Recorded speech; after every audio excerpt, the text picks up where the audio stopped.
Hello everyone, আসসালামু আলাইকুম। Recipes by Rabeya Basri থেকে আবার চলে আসছি আজকে আরেকটা রেসিপি নিয়ে আপনাদের মাঝে। আজকের রেসিপিটা মিষ্টি সন্দেশ তৈরি করব। বাসায় কিভাবে 1 কাপ আটা দিয়ে মিষ্টি সন্দেশ তৈরি করা যায়, তো সেটাই আজকে আপনাদের সাথে শেয়ার করব। তো প্রথমে আমি চুলাতে একটা কড়াই বসায় নিয়েছি। এরপর আমি মাঝারি আঁচে এটাকে একটু গরম করে নিব। এখানে 1 কাপের মতো গমের আটা নিয়েছি। এরপর এটাকে ভালো করে কিছুক্ষণ নাড়াচাড়া করব। এটা চেষ্টা করবেন নাড়াচাড়া করার উপরে রাখার, কারণ এটা না হলে লেগে যাবে, এবং চুলার তাপটাও একটু কমাবেন। তো এরপর আমি 1/2 কাপের মতো সুজি ব্যবহার করেছি। এরপর এটাকে আরও কিছুক্ষণ নাড়াচাড়া করব। নাড়াচাড়া করে এরপর আরও কিছুক্ষণ এটাকে ভাজা ভাজা করব। এটাকে আপনারা লাড়ার উপরে রাখবেন। আমি বারে বারে বলতেছি এটা লাড়ার উপরে রাখবেন, না হলে নিচটা লেগে যাবে, খেতে ভালো লাগবে না।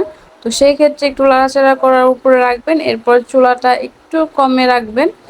এরপর আমি এখানে 1 কাপের মতো ঘি ব্যবহার করেছি। এখানে আপনারা চেষ্টা করবেন ঘিটা ব্যবহার করার, কারণ তেলটা ব্যবহার করলে এখানে মিষ্টির সন্দেশটা খেতে ভালো লাগবে না। তো সেই ক্ষেত্রে এখানে চেষ্টা করবেন ঘিটা ব্যবহার করার জন্য। তো এরপরে এটাকে আমি ভালো করে লাড়াচাড়া করে নিব। লাড়াচাড়া করে এরপর আমি এখানে 1 কাপের মতো পাউডারের যে দুধটা, সেই দুধটা ব্যবহার করব।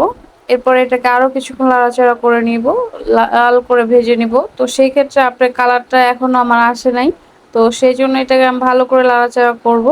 নাড়াচাড়া করে এরপরে আরও কিছুক্ষণ দেখাচ্ছি, আমার দেখতেই পাচ্ছেন এখানে আমার কালার চলে আসছে। তো এভাবে করে আমি নাড়াচাড়া করে নিয়েছি। তো এরপর আমি একটা পাত্রতে ঢেলে এরপর আমি পানি দিয়ে নিয়েছি।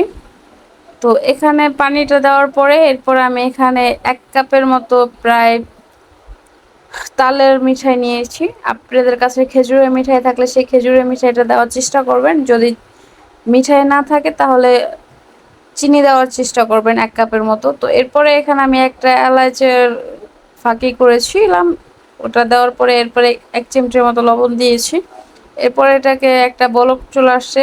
তো বলক চলে আসার পরে এরপরে আমি যে মিশ্রণটা তৈরি করছিলাম সেটা আমি দিয়ে দিয়েছি।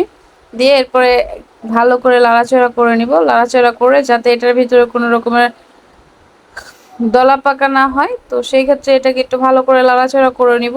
এবং অবশ্যই একবার হলো বাসায় ট্রাই করবেন এই মিষ্টি সন্দেশটা, আশা করি ভালো লাগবে। আর যদি ভালো লাগে তাহলে অবশ্যই অবশ্যই কমেন্টে জানাবেন কেমন হয়েছে। এবং অবশ্যই শেয়ার করবেন বেশি বেশি করে। যারা এখন আমার ফেসবুক পেজটি ফলো করেন না তারা অবশ্যই আমার ফেসবুক পেজটি ফলো করবেন, এবং যারা আমার ইউটিউব চ্যানেলটিকে সাবস্ক্রাইব করেন না তারা অবশ্যই আমার ইউটিউব চ্যানেলটিকে সাবস্ক্রাইব করবেন, যাতে আপনাদের দ্বারা আমার ভিডিও অন্যরাও দেখতে পারে এবং অন্যরাও এই রেসিপিটা বাসায় একবার ট্রাই করতে পারে। তো এরপর আমি একটা প্লেট নিয়ে নিছি। তো প্লেটটা আমি আগে একটু ঘি দিয়ে এটাকে ভালো করে মিক্স করে নিয়েছি, যাতে নিচটা লেগে না যায়, তো সুন্দর করে উঠে যায়। তো এরপরে এটাকে আমি রেস্টে রেখে দিব প্রায় 2 ঘন্টার মতো। তো এইভাবে করে চাপ দিয়ে করে নেবেন। আমি তো আমার ফাইনালি হয়ে গিয়েছে, 2 ঘন্টা পরে চলে আসছি। এরপরে কাটাকাটি করে এরপরে তো এই পর্যন্ত ছিল। সবাই ভালো থাকবেন, সুস্থ থাকবেন এবং আমাদের জন্য বেশি বেশি করে দোয়া করবেন। আল্লাহ হাফেজ।